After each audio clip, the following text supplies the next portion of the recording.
L'éducation est le dossier de cette édition. Faut-il améliorer l'égalité entre filles et garçons? Faut-il lutter contre les stéréotypes dès l'école primaire?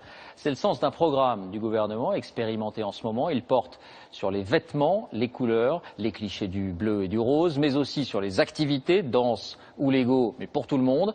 Alors comment se déroulent concrètement ces programmes? Dossier signé Julie Beckrich, Julien Pelletier. Pour l'instant, on se met un petit peu dans le noir. Et on observe bien l'œuvre projetée.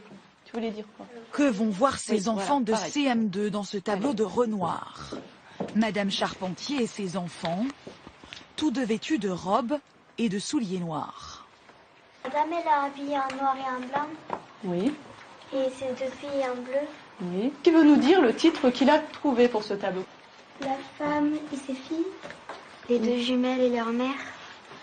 La femme et les jumelles. Pour tous les élèves, c'est une évidence. Les deux enfants du tableau sont des fillettes. Mais quand la maîtresse leur dévoile leur prénom... Les prénoms des deux enfants, c'est Georgette et Paul. Difficile de croire que l'un d'entre eux est un garçon. Ben, il, puisque c'est un garçon. Qu'est-ce que tu veux dire? Oui. Mais aussi, c'est quand même bizarre qu'on donne des robes à un garçon.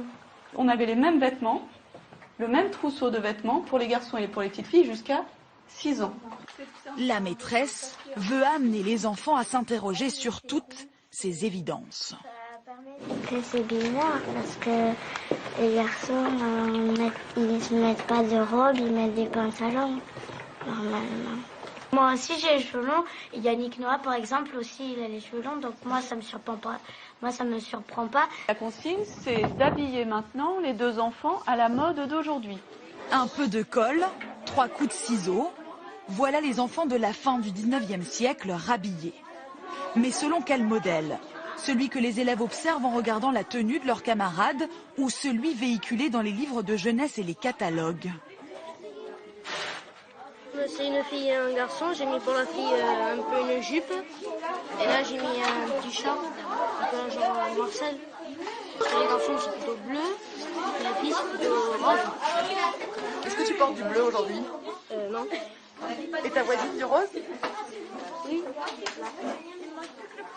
D'autres ont choisi des tenues mixtes.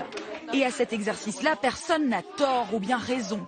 L'objectif, c'est juste de confronter les enfants aux stéréotypes qu'ils ont en tête sans même s'en rendre compte. Et les clichés sont aussi mis à mal en sport. La danse ici, c'est pour les filles et les garçons. Et rien que ça, c'est déroutant. Pour les garçons, ça donnait un peu le trac parce qu'on savait pas vraiment ce que ça allait faire. Ah, pourquoi les garçons? Ben parce que c'est vraiment, ils en font pas toujours.